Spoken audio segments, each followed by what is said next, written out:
Greetings, fellow readers. Rambling Collector here. So, I've just finished an absolutely amazing novel, and I felt the urge to talk about it while it was still fresh in my head. Today's discussion I will be talking about A Book Without Dragons by Olivia Berrier.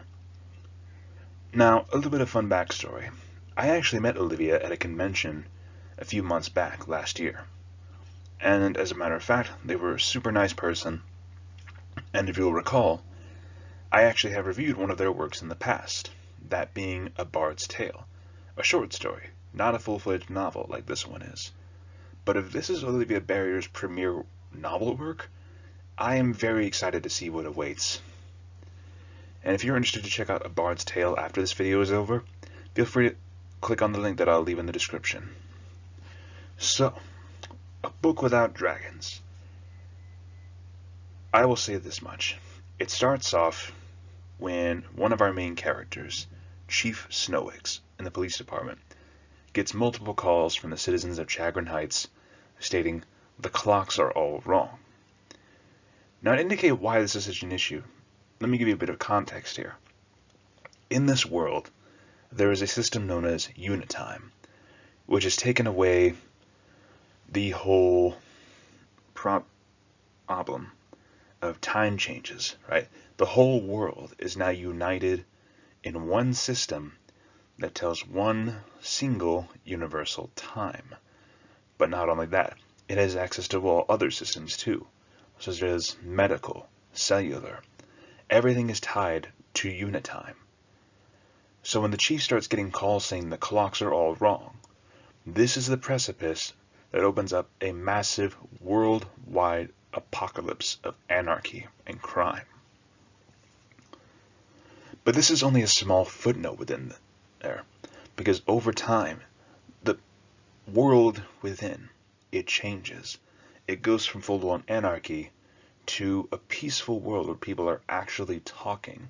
But to get more to that, the story is not really what's being told here.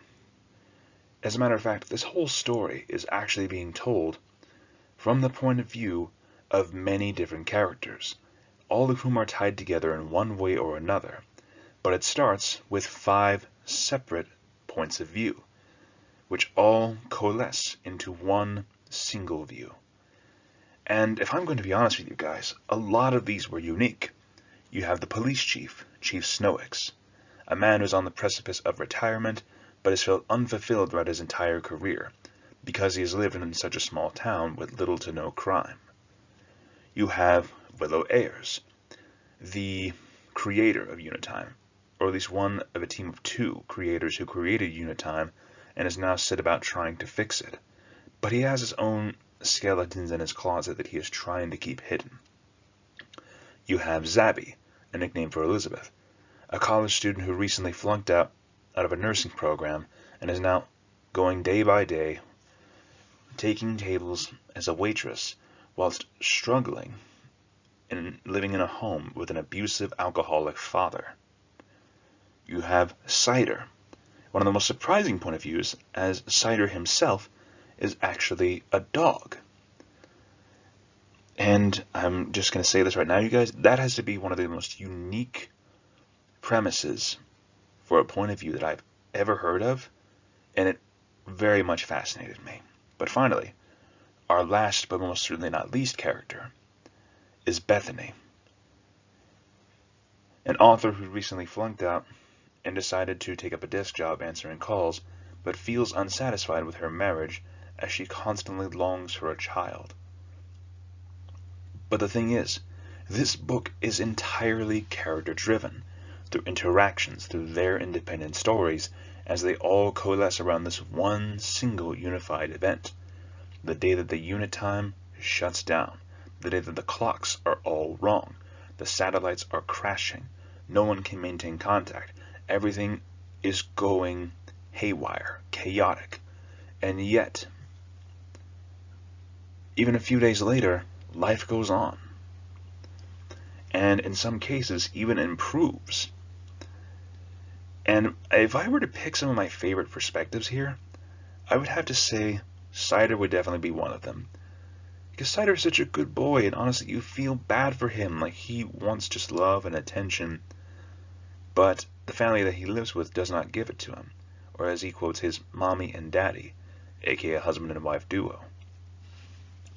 But eventually, when he is kicked out of the house, he goes on to find new friends that he meets, who gives him all the love and attention that he deserves, for he is a good boy.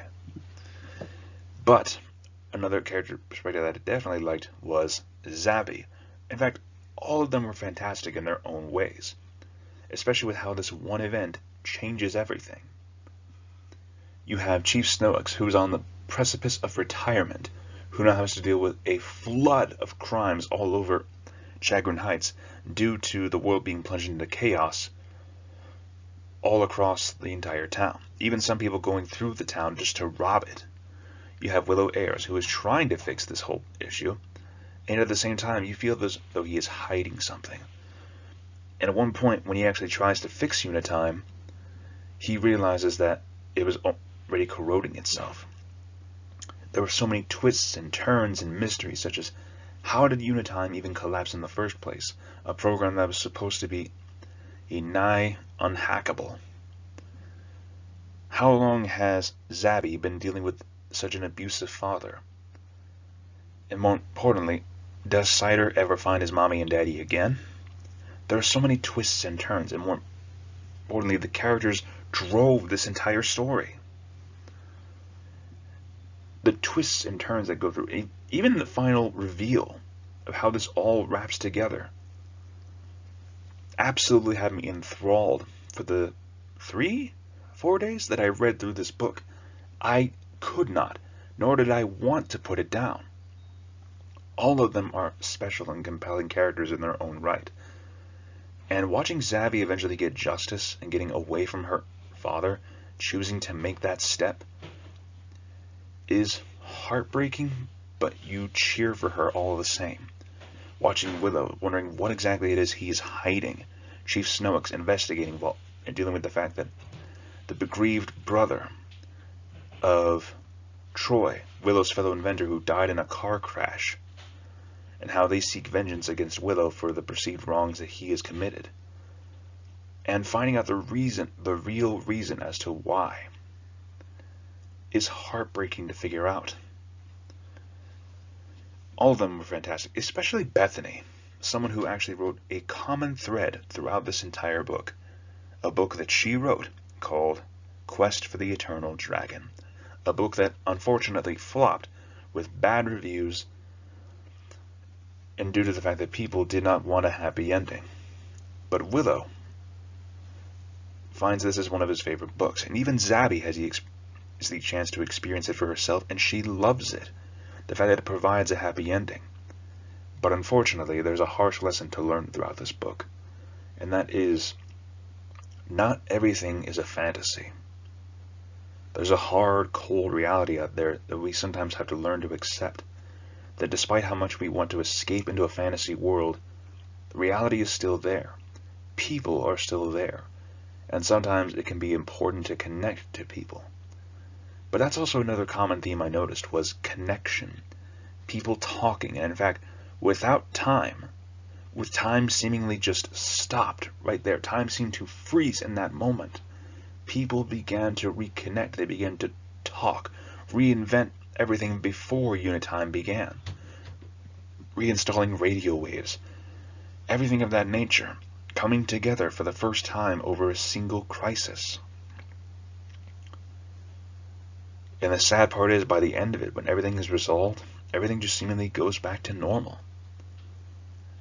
And it was a sad fact to see that happen. More importantly, though, I absolutely recommend this novel completely. Olivia Berrier did a fantastic job writing the characters, making you feel for them, making you want to know more about them, building connections to fictional characters. That takes great writing skill, and I cannot wait to see what she does next. So, it wasn't really obvious from my perspective already. You should know that I'm going to give this book a solid 10 out of 10 for an engaging reading, great pacing, a very unique story, if I might say. Very loving characters, and more importantly, just great writing in general. I cannot recommend this book enough, and if you guys are interested in checking it out for yourself, feel free to look it up on Amazon. That's the best place to find it. Now, if you're interested in checking out other independent authors' works, feel free to click the playlist you'll see here. But if you're also interested in checking out any other books that I've reviewed, feel free to click the link to that playlist as well. And if you like this video, feel free to leave a like, comment down below, or even subscribe if you want to hear from more. More importantly, guys, thank you once again for listening to this crazy man's ramblings. And once again, give Olivia Berrier a shot. Her works of A Book Without Dragons, and as well as A Bard's Tale, were all fantastically well done, especially considering they were character-driven fiction. Once again, thank you all again for listening. This is Rambling Collector, signing off. Keep reading, my friends. Have a great day.